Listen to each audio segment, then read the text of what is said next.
Esperando a que me ponga la contraseña porque mi intervención va a ser un poco diferente a la del resto porque, digamos, yo no voy a dar una visión jurídica en absoluto, sino una visión financiera. Entonces, yo necesito las transparencias porque ahora lo que vamos a hablar es de números. Vamos a cambiar completamente y hablar de números sin apoyarme en mostraros las operaciones, pues resulta difícil de entender.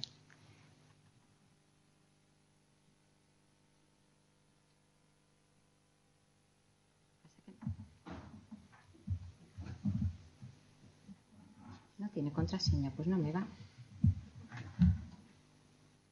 Le das a la flecha. ¿Esa flecha? No te da. Porque igual es otro usuario. Quizás. Ahí no son.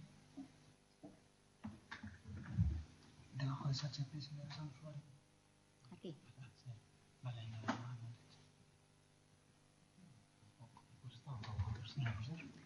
Pero si antes funcionó.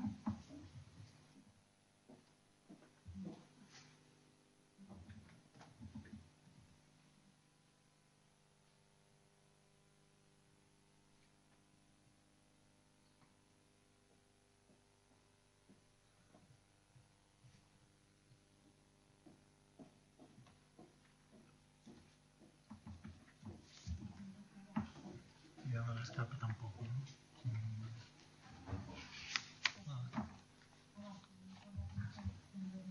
Ya le dimos antes, pero... Se necesita contraseña. Ya está por ahí.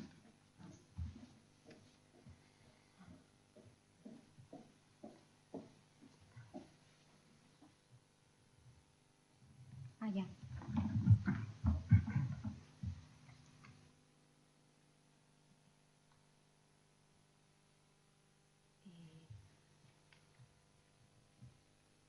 Ponencia.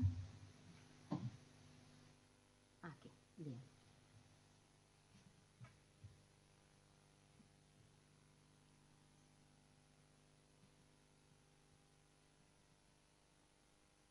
Bien, ya está.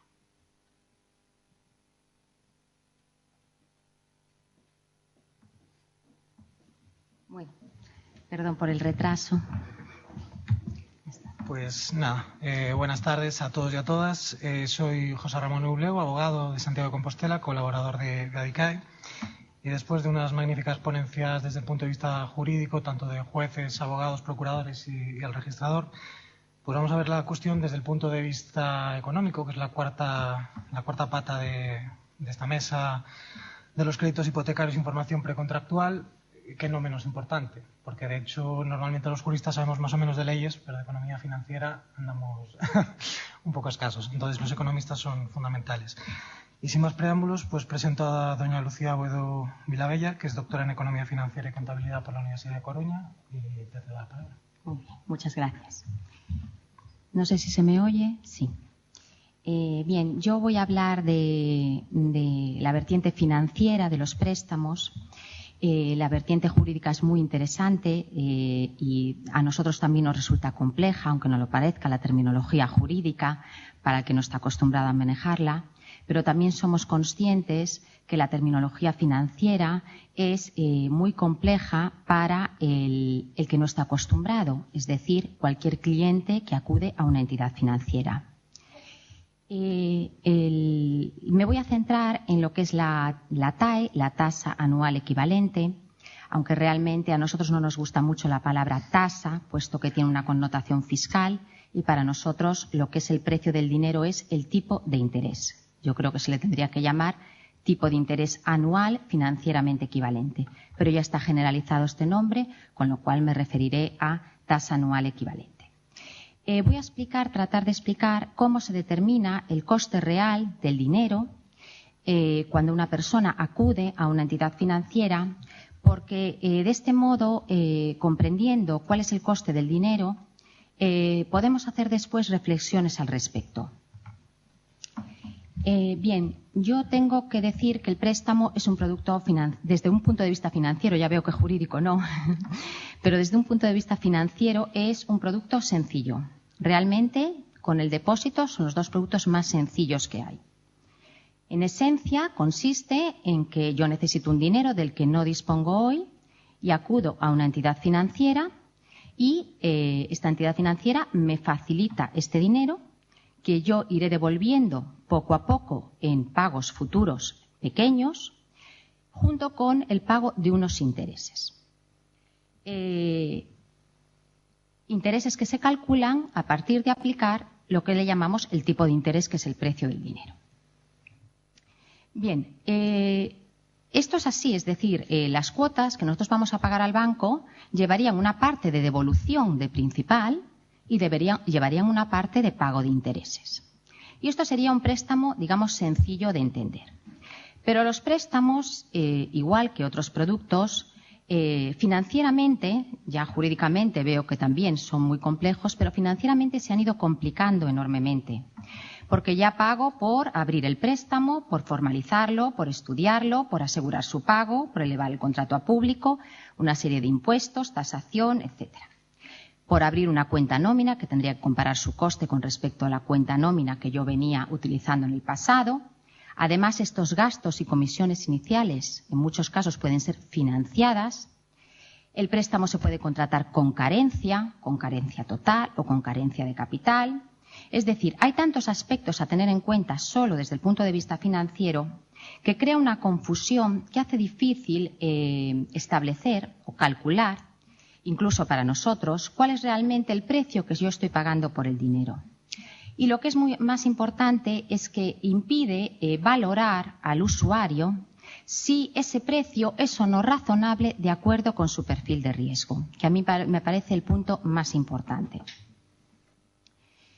Bien, yo, desde mi punto de vista, cada operación financiera se ha de fijar a su coste razonable. Es decir, todos somos conscientes, como decían mis compañeros, que el banco es una entidad privada y que tiene que ganar dinero.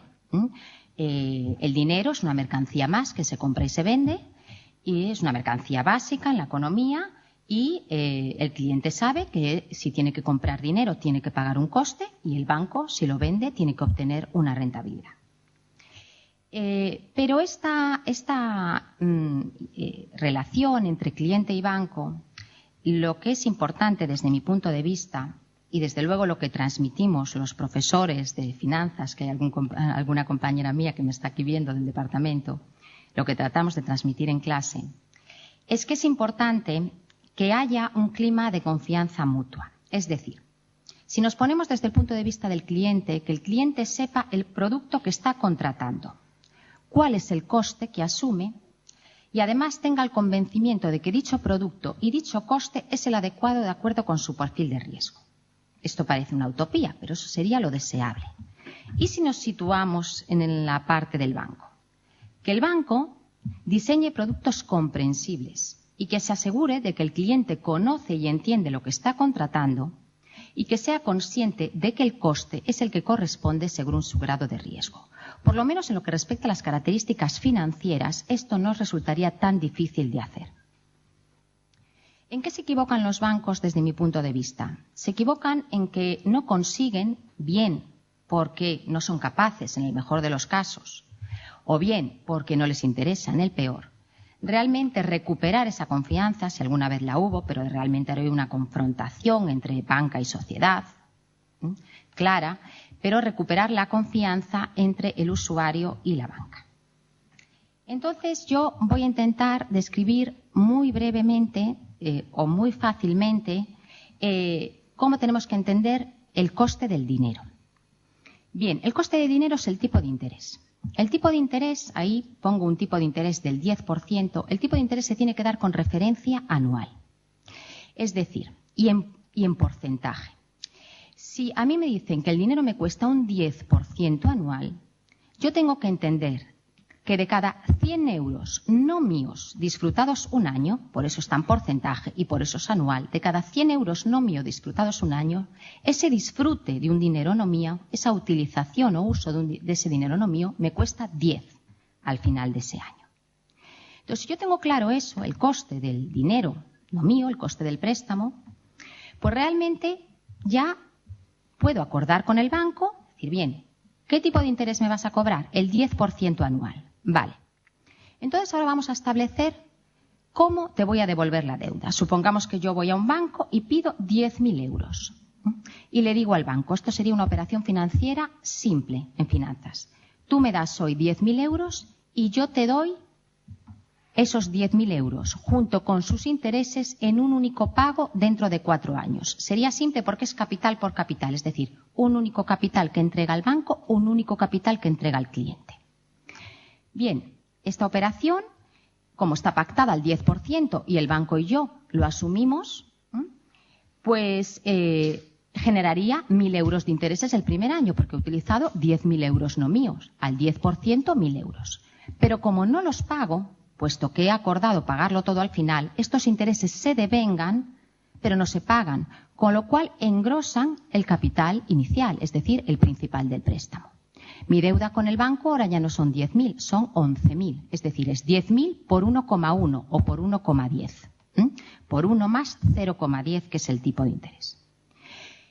Debo 11.000 al banco, con lo cual, al periodo siguiente, al 10%, yo soy consciente de que se generan 1.100 de intereses, el 10% porque es el dinero no mío del que he disfrutado ese año. Como no lo pago, engrosa el capital inicial, con lo cual yo ahora le debo al banco 12.100. Es decir, cada capital es el anterior, 11.000 es 10.000 por 1,1, 12.100 es el anterior por 1,1 y así sucesivamente. Es decir, si yo quiero saber cuánto le voy a pagar al banco dentro de 4 años, lo único que tengo que multiplicar sería 10.000 por 1,1 elevado a 4, los años que yo voy a tardar en devolver ese capital. Y yo sabría ya de antemano que le tengo que pagar 14.641. Este capital del año 4, 14.641, que yo devuelvo dentro de 4 años. Por lo tanto, financieramente es un capital de dentro de 4 años. Y este capital de hoy que recibo hoy, porque es cuando lo necesito, 10.000, son financieramente equivalentes al 10%. Esto es el principio básico en finanzas, es decir, solo se cumple la equivalencia al 10%, a ningún otro tipo. Y por lo tanto, este es el coste de este préstamo. Esto, por ejemplo, sería un caso típico, este primero de aquí, de una carencia total. Yo, bueno, pues hace unos meses estaba con una amiga mía que es directora de una sucursal y me dijo, bueno, es que un señor mayor vino todo indignado porque resulta que pidió un préstamo, claro, y el préstamo tenía carencia y su deuda era de 80.000 y cuando recibió la carta que ahora su deuda era de 92.000, pues claro, vino indignado porque él había pedido 80.000. Y claro, yo le dije, pero tú le explicaste lo que era una carencia total, o sea, tú le explicaste que los intereses se van generando igualmente y que se acumulan al principal para generar nuevos intereses en esa carencia. Es decir, no es tan difícil de explicar que la carencia, a lo mejor, a esa persona mayor para comprar un apartamento a su hijo no era el producto indicado, pero al banco le conviene esa carencia porque se va engrosando ese principal. Bien. Otra forma de pagar el préstamo sería, yo puedo decirle al banco, yo no quiero asumir ese pago tan grande aunque haya una carencia total. A veces la carencia total puede ser adecuada para el cliente, es decir, bueno, pues yo realmente como voy a montar un negocio prefiero tener un desahogo de 1 año o 2 años sin pagar nada, o de 6 meses. Bien, entonces sí, pero que comprenda que el principal va a ir aumentando porque los intereses van a ir engrosando su principal. Yo le puedo decir al banco, no, yo prefiero pagarte los intereses periódicamente. Muy bien, el banco me dice, como hemos pactado el 10%, tú me pagas cada año 1.000. Porque tú estás utilizando 10.000 no tuyas, el primero, el segundo, el tercero y el cuarto. Con lo cual, al 10%, es decir, la base, el principal no ha cambiado, yo pago mis 1.000 anuales de intereses y devuelvo mi principal. Ese sería un préstamo con carencia de capital, por ejemplo, y solo pago de intereses periódico. En este caso el principal no varía y a mí me libera de unos pagos al principio. ¿Cuáles? De principal. Pero lo habitual es que el cliente quiera devolver parte de principal. Entonces yo me siento con el banco y le digo, bueno, yo prefiero devolver parte de principal. El banco me dice, muy bien, ¿cuánto quieres devolver? Yo le digo, pues a partes iguales. Pues muy bien, 2.500 cada año. Con lo cual, al cabo del primer año, como yo he disfrutado de 10.000 no mías, pago 1.000 de intereses. Pero con ese pago de intereses hago un pago de principal de 2.500, con lo cual mi cuota total es 3.500. Pero ahora mi deuda con el banco, la deuda viva, es de 7.500, con lo cual el segundo año pagaré 750 de intereses. Siempre el 10%. El banco comprende que es el 10% lo que está cobrando y el cliente comprende que es el 10% lo que está pagando. Del dinero no suyo disfrutado cada año. Yo he puesto un ejemplo en años porque es lo más sencillo. Por lo tanto, ahora pagaría 750. El tercer año, como ya ha devuelto 5.000, ya pagaría 500, porque el 10% sería sobre 5.000. Pero yo quiero resaltar esta ecuación de aquí abajo, porque es la básica, la que utiliza la banca y la que utilizamos los que digamos, examinamos productos financieros. Esta ecuación es la ecuación de equilibrio de la operación financiera. Es decir, el valor hoy de lo que entrega el banco, que lo tenemos aquí, 10.000, es igual al valor hoy de lo que entrega el cliente. Es decir, el capital dentro de un año trasladado al 10% un año. El capital de dentro de 2 trasladado al 10% 2 años hacia atrás. Aunque no entendáis estos factores de aquí, que me los traslada a día de hoy, es decir, esto es un capital del año 1, este del año 2, este del año 3 y este del año 4, y estos factores que multiplican aquí al lado, digamos que me lo transforman en euros hoy, por así decirlo. Bueno, pues este lado de la igualdad me da exactamente 10.000, es decir, al tipo de interés de la operación, el valor hoy de lo entregado por el banco es al tipo de interés de la operación igual al valor hoy de lo entregado por el cliente. Bien, el tipo de interés de la operación es, por lo tanto, el coste de la operación y se basa en esta fórmula. El banco entrega un capital hoy, en euros hoy, el valor hoy de lo que entrego yo, este tipo de interés es el verdadero tipo de interés de la operación. Normalmente las entidades y los clientes prefieren pagar una cuota fija. Entonces yo le digo al banco, no, yo prefiero pagar lo mismo todos los años porque me organizo más, me organizo mejor, mi economía doméstica lo organizo mejor con un pago que yo sepa, ¿no? De antemano cuál va a ser. Y entonces el banco dice, muy bien, si tú me quieres pagar lo mismo todos los periodos, como yo te voy a aplicar un 10% anual, la cuota constante, que normalmente en finanzas le llamamos así, alfa, que hace que el valor hoy de lo que tú me entregas sea igual al valor hoy de lo que yo te entrego al 10%, son 3.155. Esto es muy fácil de despejar, inmediato en Excel, por supuesto, pero bueno, hasta a mano, ¿no? Con una calculadora. Bien, entonces la ecuación de equivalencia financiera sería esta. El banco me entrega hoy 10.000 y yo le entrego por periodo la misma cantidad, que incluye devolución e intereses. Fijémonos aquí en la tabla de este préstamo. La cuota es constante, igual que en la mayoría de los préstamos hipotecarios y personales, constante, siempre la misma. Yo estoy pagando al finalizar el primer año 3.155. El banco me ha entregado 10.000. Como la operación es al 10% y somos conscientes, banco y yo, de que eso es así, yo sé que pago 1.000 de intereses el primer año porque he disfrutado de 10.000 no mías. Como la cuota total es 3.155, lo restante, 2.155, es devolución de principal. Has devuelto 2.155, te queda por devolver 7.845. Dinero no tuyo del que vas a disfrutar este segundo año y sobre el cual me vas a pagar intereses. Por eso están aquí los 785. Si en total pagas 3.155, lo restante es amortización. Y es una tabla bastante sencilla, que nosotros lo explicamos a nuestros alumnos de primero y lo entienden perfectamente. Bien, las cuotas son mensuales, lo voy a ir complicando poco a poco, no son anuales, pero el razonamiento es exactamente el mismo. Ahora voy a poner un préstamo también de 10.000 a 4 años, pero por redondear, el tipo de interés lo voy a cambiar del 10% al 12% anual. Entonces yo le digo al banco, mira, a mí se me hace mucho pagarte una cuota anual y prefiero pagártela mensual. Y el banco me dice, no hay problema. Bueno, el tipo de interés pactado, o de la operación, pactado entre comillas, ¿no? Porque pocas veces se pacta, pero bueno, el tipo de interés que el banco me aplica es del 12%, lo que me dice es, yo te tengo que dividir ese tipo en 12 meses y te tengo que cobrar el 1% mensual, porque tú me estás pagando de forma mensual. Entonces, la diferencia es que el coste de mi préstamo, en vez de ser anual realmente pasa a ser mensual. Yo estoy pagando el 1% mensual del dinero no mío disfrutado cada mes. Entonces, si nos vamos a la tabla del préstamo, hallan mi cuota con el 1% mensual, salen 263. El primer mes me pagas 263. 1% de intereses, 100 son intereses, los restantes devolución. Por lo tanto, me has devuelto 163 euros, me debes 9.837. Dinero no tuyo que vas a disfrutar un mes. Al 1% me tienes que pagar 98 de intereses. Como me pagas en total 263, estás amortizando esta cantidad. Y así funciona un préstamo hasta quedarse a cero. Aquí ya hay la primera diferencia entre TIN, tipo de interés nominal, y TAE, tasa anual equivalente. Porque aquí la TAE ya pasaría a ser del 12,68. Es decir, yo vería en la publicidad de este préstamo.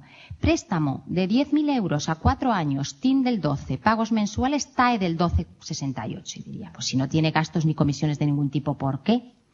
Porque no es lo mismo un tipo de interés mensual que un tipo de interés anual. No es lo mismo que yo lleve 1.000.000 de euros al banco y lo deje ahí un año para que me den intereses y el banco me dice, ¿qué prefieres que te aplique? ¿El 1% al mes o el 12% al finalizar el año? Y yo puedo pensar que es lo mismo. Pues no, porque es distinto que vayan a mi cajón con el 1.000.000 de euros y vean lo que hay allí, apliquen el 1% y lo metan en el cajón.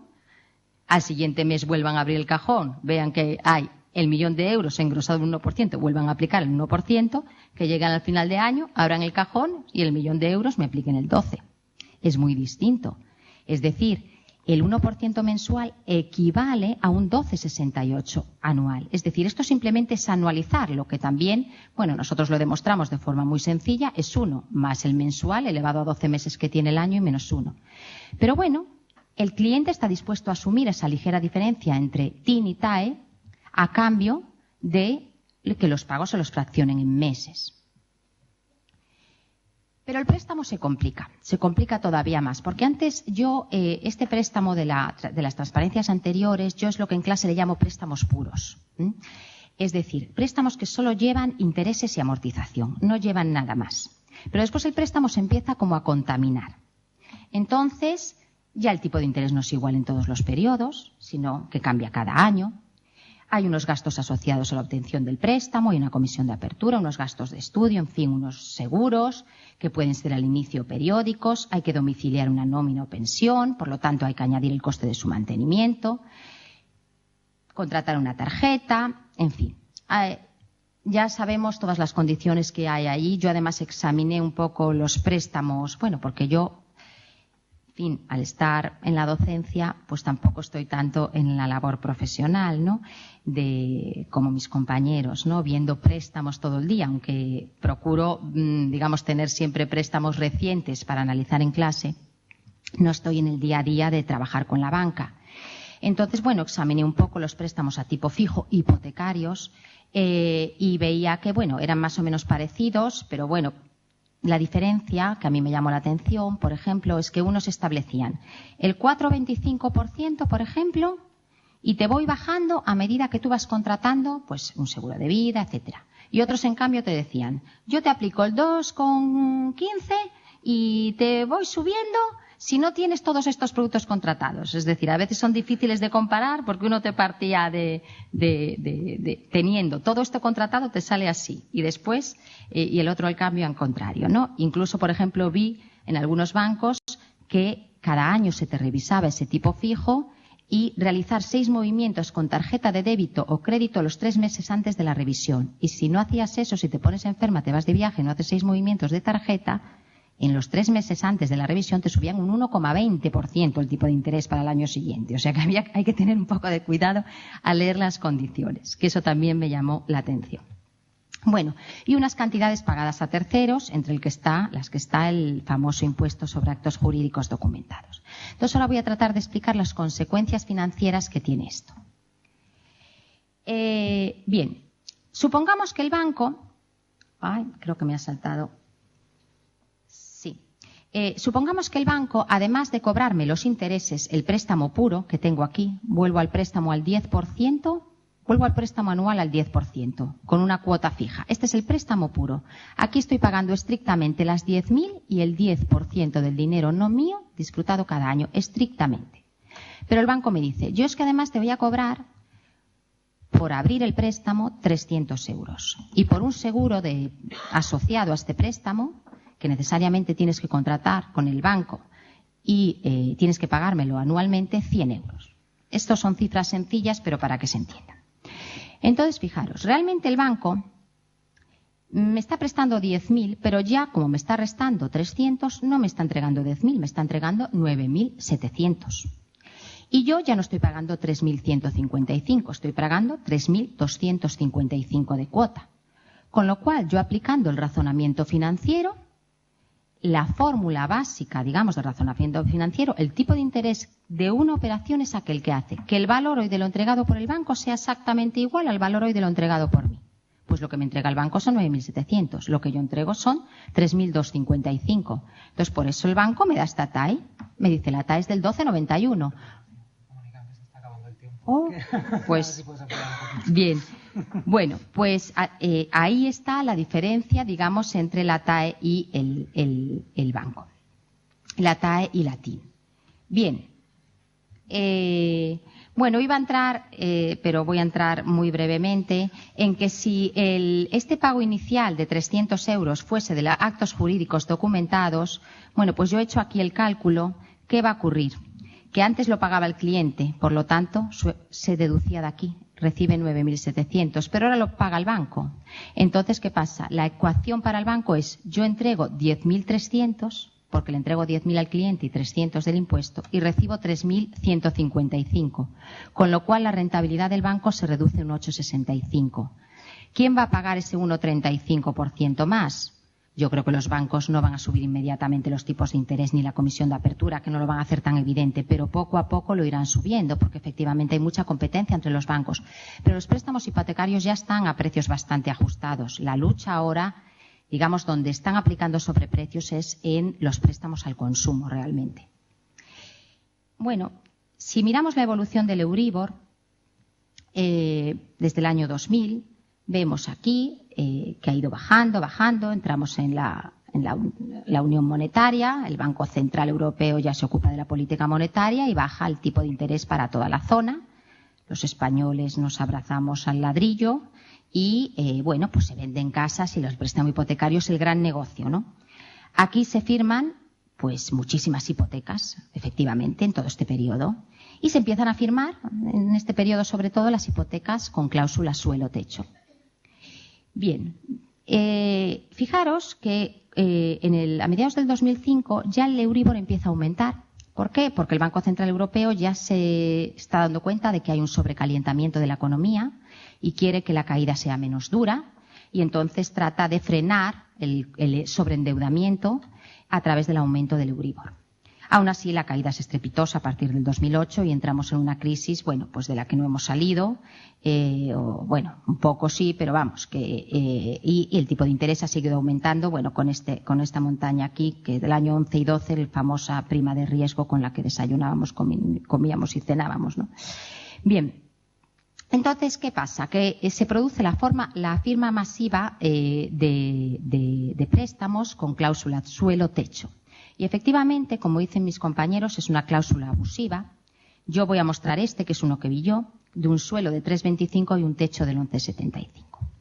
Efectivamente, yo puedo explicarle a una persona y puede entender que esto es una cobertura mutua. Si los tipos suben, cosa que al cliente no le interesa, el cliente va a parar en el 11,75, no va a pagar más.